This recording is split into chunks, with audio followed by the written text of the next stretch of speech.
What's up, guys? Chef Dave back with another cooking video. So today we're going to talk about one of my favorite sausages from Portugal called Alheira. So this sausage has a very, very interesting history.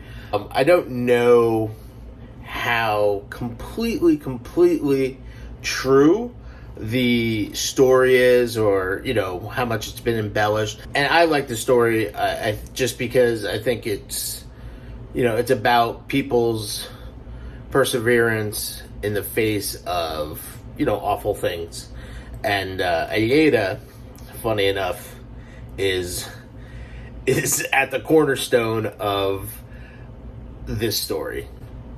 So back when the Spanish Inquisition was going on in the 16th century, people were being persecuted for everything not Catholic, essentially, which is obviously ridiculous. And then during the Spanish Inquisition, the Jews who were living in Spain obviously wanted to get the hell out, and a lot settled into Portugal. And then as that Inquisition and Portugal became more Catholic, the idea of being not Catholic was awful, right? It was used, the worst thing you can be is not Catholic. It would be one thing if, punishment was even jail time or something. But, oftentimes punishment was beatings, death, burnt at the stake, very popular. Awful things of that era were happening to the Jews that were living in Portugal. And there's this whole thing where you became new Catholic, basically forced to convert.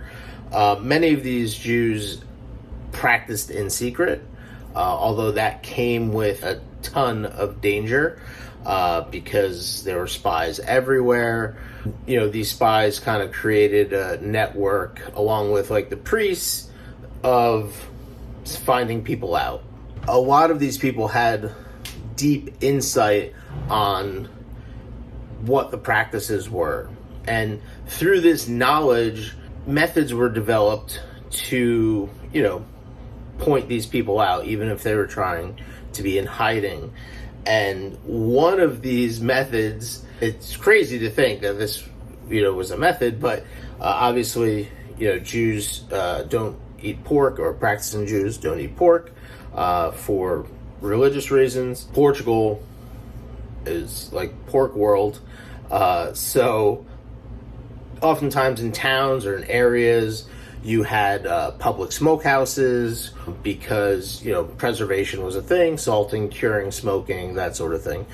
If you didn't have sausages hanging in your smokehouse or in your designated area of a public smokehouse, well, they knew you were Jewish, and then you were, persecuted. In a town in the north called Mirandela, Jews living there, I guess, came up with an idea, and this is how the story goes. We know this is the one thing they're looking for.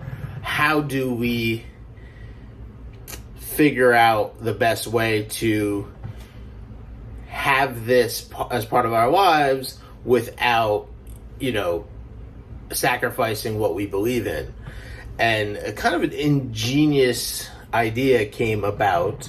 They decided to start making sausages to smoke and cure just as you would any pork sausage, but instead of using pork, they used basically anything that is available to them in their religious rites.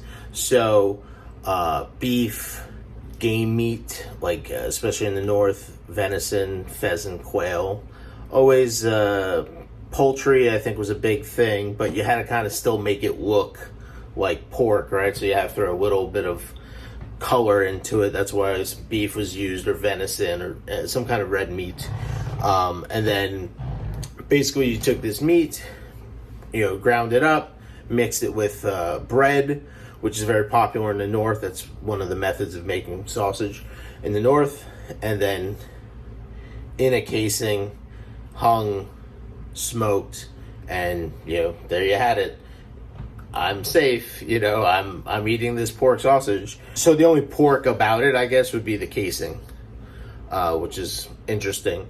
Although through my just research, and I haven't done just a deep dive on it all, but I'm curious what they did about the casings, if they used maybe lamb casings, or although they would be much smaller, they wouldn't look like a pork casing.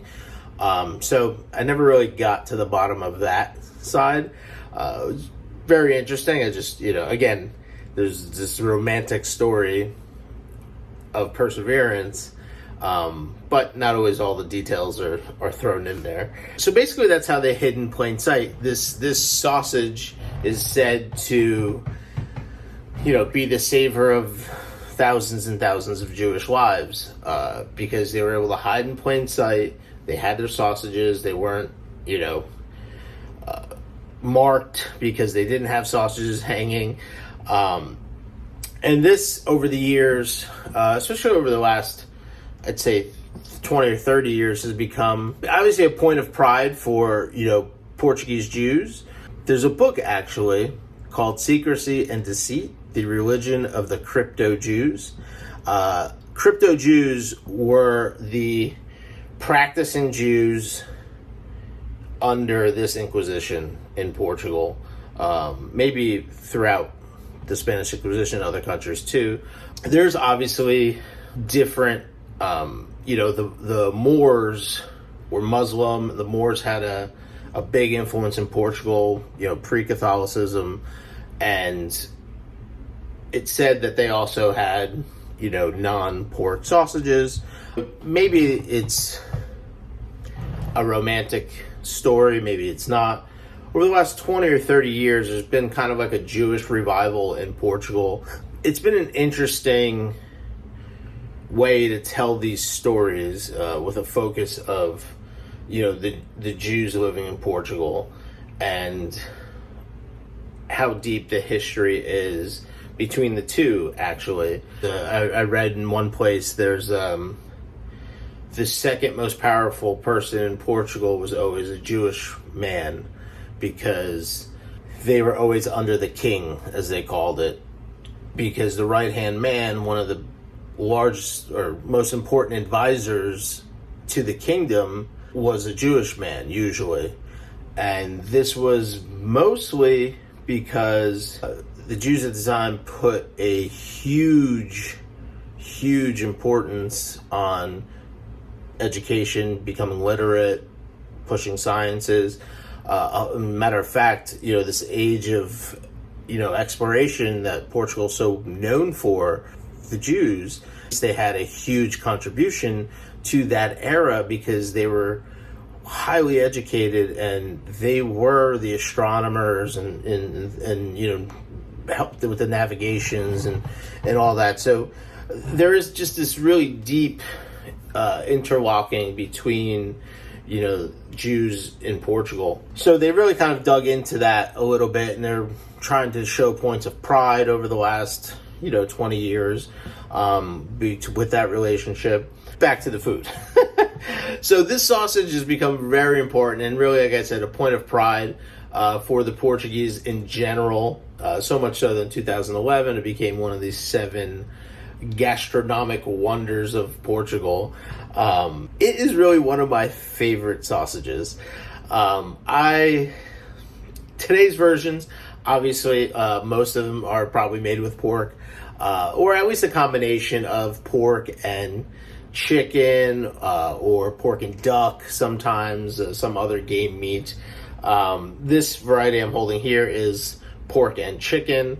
I really love it. It's oftentimes served at breakfast, or in the afternoon for lunch or something, where it's either grilled or pan fried and served with fried eggs, bread, rice, things like that. So today I'm just going to show you how to cook this up my favorite way. Now, the first thing we'll do is obviously get a pan that the sausage fits in. this is just a simple non-stick pan. It's been through the ringer a little bit, but still very good pan. We get that going to about medium heat. It's very important that you don't blast the hell out of this. This skin is going to burst, which is a good thing because we want this inside to crisp a little bit, but you also don't want it to burn and get nasty. So you don't want the heat just to be tremendous, right? You want about medium heat. That's about medium high, just to warm this up, and then we're going to drop it down to kind of that nice medium heat right there. And that's what we're looking for. And where you just basically need to put a tiny bit of olive oil. So again, you're almost like pan frying this, but without like that, quarter inch of oil. It's just a little, maybe about 4 tablespoons, that is. So a quarter cup. Place your sausage in. Okay. You can see it starts to curl back a little bit. That's exactly what you're looking for. Now, what I like to do is actually like to cover this. Covering it creates sort of like a dome of heat inside, and you really want this to, although it's already smoked, the texture inside, if you leave it undercooked, we'll call it, to me is a little bit weird. So you really want it to be crispy and really kind of warmed all the way through. So this is going to take probably about 8 minutes per side.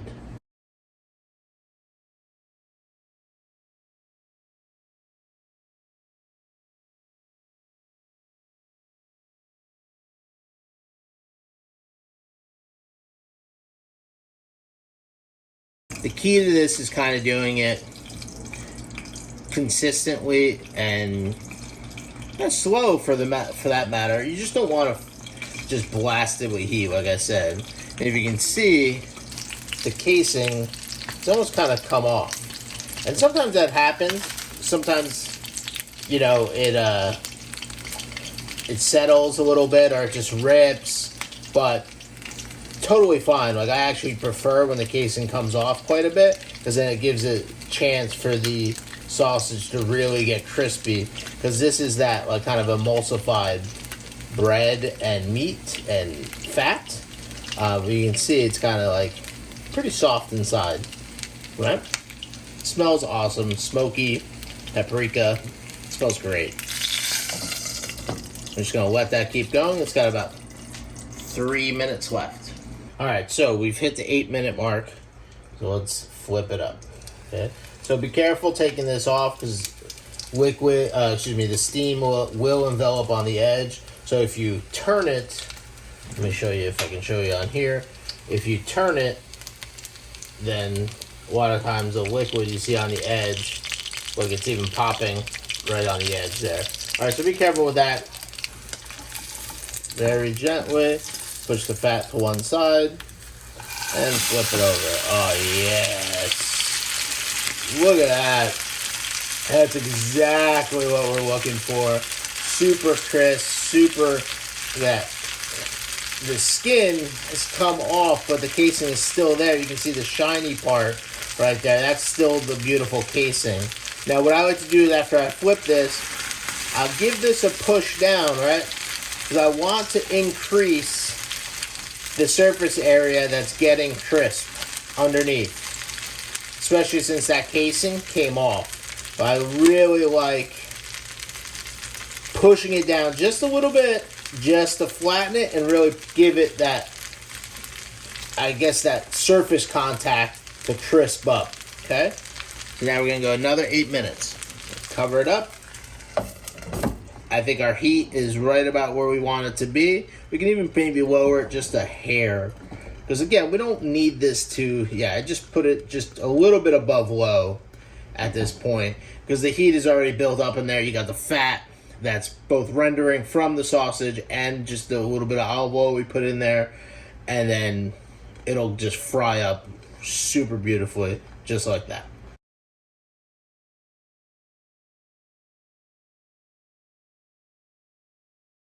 Here we are at 8 minutes.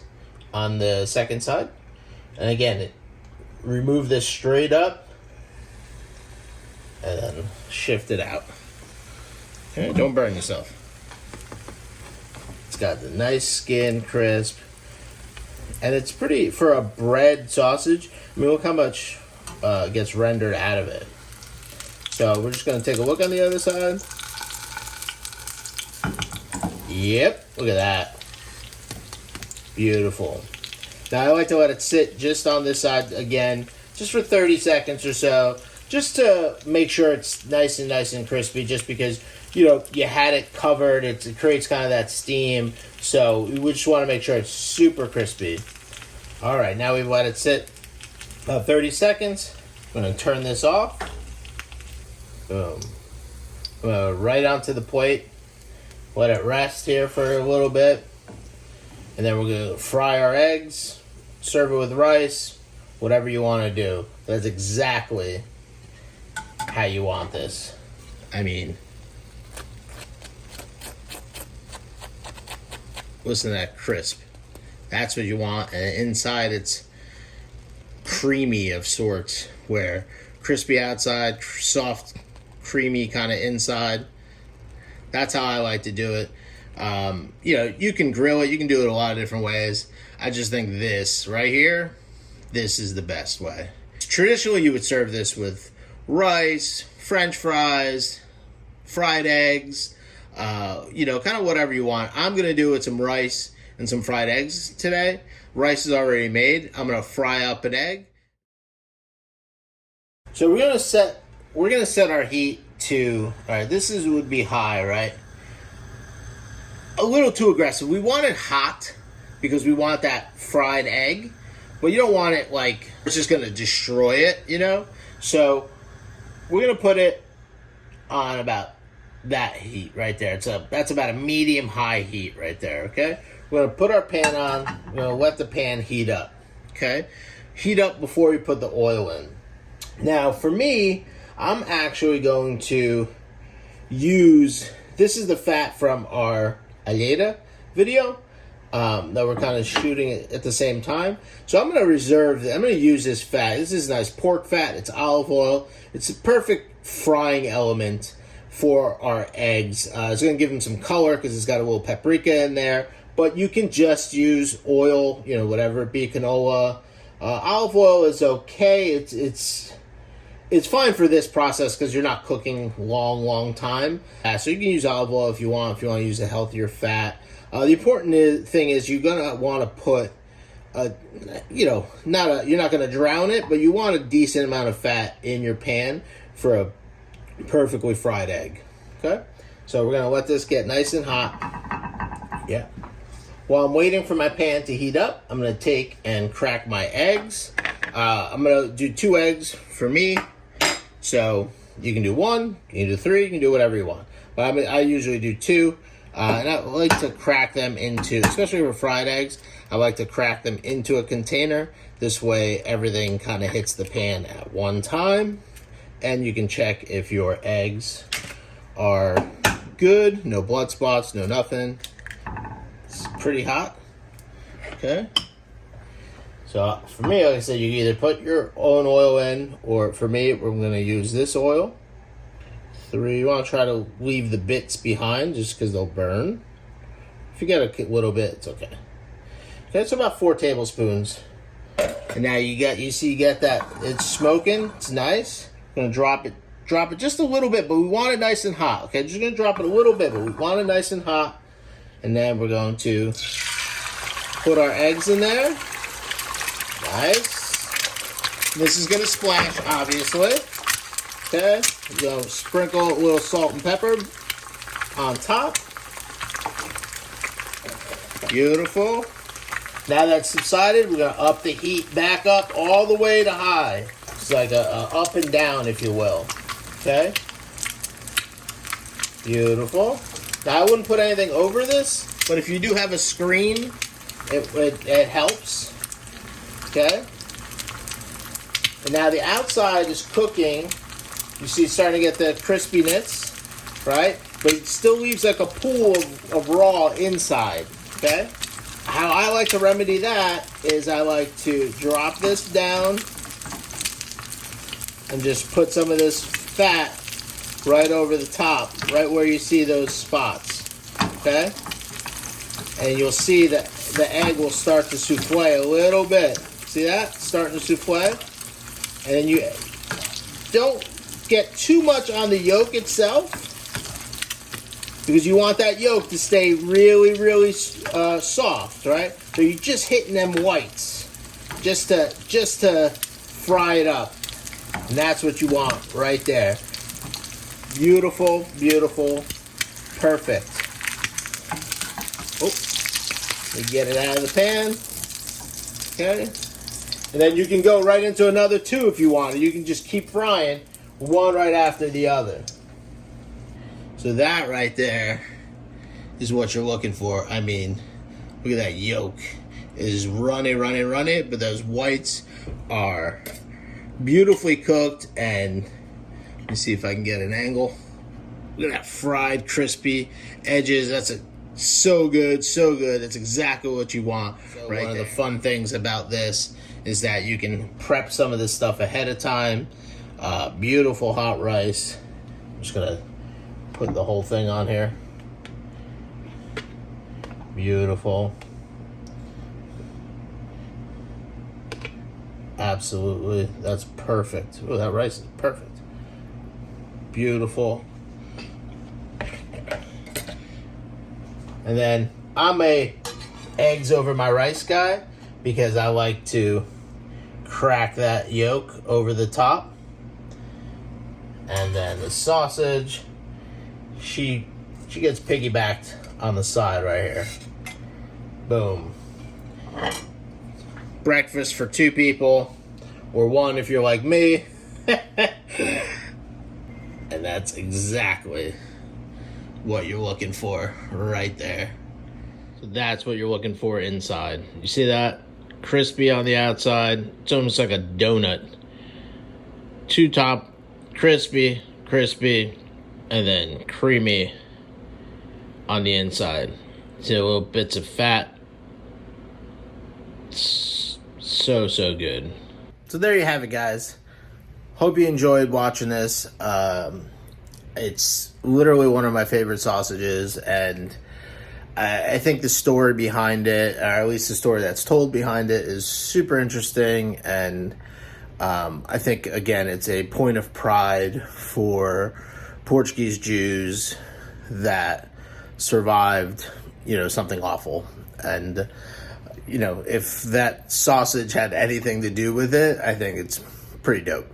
But if you like what you've watched, you enjoy the content, make sure you like, comment, subscribe, and ring that notification bell. And we'll see you on the next one. Peace.